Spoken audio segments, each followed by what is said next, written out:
Hi classmates, good day. I am Risa Angelica A. Almara and I am your reporter for today. I am back for topic number 2 and we will be discussing about building core competencies, the 4 criteria of sustainable competitive advantage, value chain analysis, and outsourcing. I believe this has been already discussed by the previous reporter, but let us briefly recall core competencies. What's a core competency? Prahalad and Hamel define core competencies as the collective learning in the organization, especially how to coordinate diverse production skills and integrate multiple streams of technology. Simply defined, core competency is the combination of resources and skills that distinguish a firm in the marketplace, meaning their strengths. So a core competency can take various forms, including technical subject know-how, a reliable process, and or close relationships with customers and suppliers. And now, after briefly defining core competencies, let us now move on to the next topic, which is the 4 criteria of sustainable competitive advantage. Okay. So to start this lesson, let us coin the term BRIO. So what is BRIO? Okay. The BRIO framework is a strategy tool that helps organizations identify the resources and capabilities that give them a sustained competitive advantage. Usually, companies possess various kinds of resources and capabilities. For example, such resources could be financial, human, organizational, physical, or technological in nature.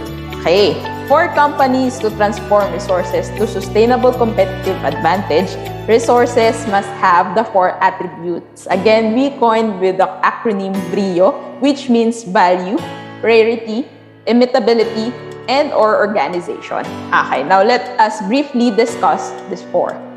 Okay, first, let's go with value. Okay, so how do we define value?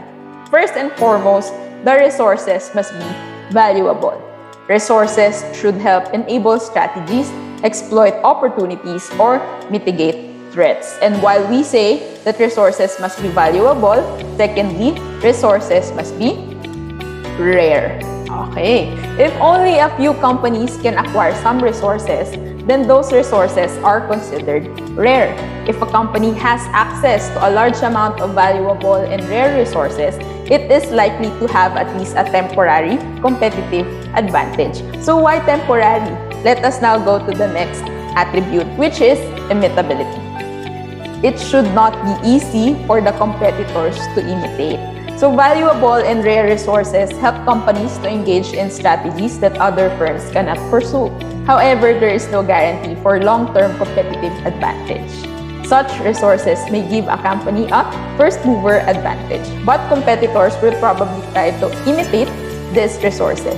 Okay? Resources that are hard and costly to imitate or substitute are more valuable. And finally, of course, we have organization. Okay. The resources themselves don't create any advantage for a company. It takes organization. To exploit the advantages and derive value, a company should appropriately organize itself. Therefore, the company should effectively assemble and coordinate its resources. Some examples of these organizational components include the company's formal reporting structure, strategic planning, budgeting systems, management control systems, logistics network, and so much more.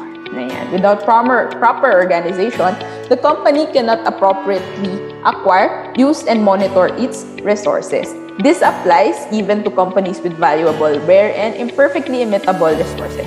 Without organization, a company cannot create a sustainable competitive advantage through its resources. Okay, now when all 4 attributes are present, a company has a distinctive competence that it can use to build sustainable competitive advantage. Okay, again, we coin it with the term BRIO, value, rarity, imitability, and organization. And now, I suppose we already have a clear understanding of what attributes a sustainable advantage. We now go to value chain analysis. So what is value chain analysis or VCA? So value chain analysis This is a strategy tool used to recognize which activities are the most valuable to the firm and which ones could be improved to provide competitive advantage. Okay? So it is a process where a firm identifies its primary and support activities that add value to its final product and then analyze these activities to reduce cost or increase differentiation. Okay, to further illustrate what value chain analysis is, okay, let us go to this model. So this is Porter's value chain model. Okay, according to Porter, primary activities involves inbound logistics, operations, outbound logistics, marketing and sales, and service. Support activities, however, are illustrated in the vertical column, and it includes procurement, human resource management, technology development, and firm infrastructure. Okay, this all results to giving profit. Now, there are two different approaches on how to perform the value chain analysis. Okay, which are namely, cost advantage and differentiation advantage. For us to better understand, we have here a illustration where we can compare what is cost advantage and differentiation advantage. Okay, first let us tackle the cost advantage. Okay, the firm that competes through cost advantage, okay, will try to perform internal activities at lower cost than competitors would do. When a company is capable of producing goods at lower cost than the market price or superior products, it earns profit. So best examples are Amazon, Walmart, McDonald's, Ford, and Toyota. However, on the differentiation advantage, the firms strive to create superior products or services. Okay, best examples are Apple, Google, Samsung, and Starbucks. Okay, so there are also the steps on how to do cost and differentiation advantage. Okay, and finally, let's go to the last topic, which is outsourcing. Okay, so what is outsourcing? So outsourcing is the procedure involving the delegation of non-core operation or jobs from internal production to an outside resource. It is a business decision that is often made to focus on core competencies. There are several ways to outsource a business process. First, we have onshoring, or relocating work or services to lower cost location to the company's own country.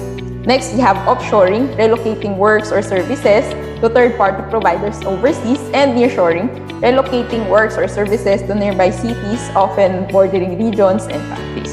So why do companies outsource?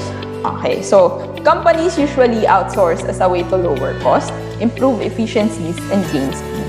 Ayan. So other than that, they also outsource to reduce costs, focus on the core business, to solve capacity issues, to enhance service quality, of course, because it's critical to the company's needs, for access to intellectual capital, to manage business environment, and finally, to drive information change. So that's our topic for today. I would like to thank you everyone for listening. Bye!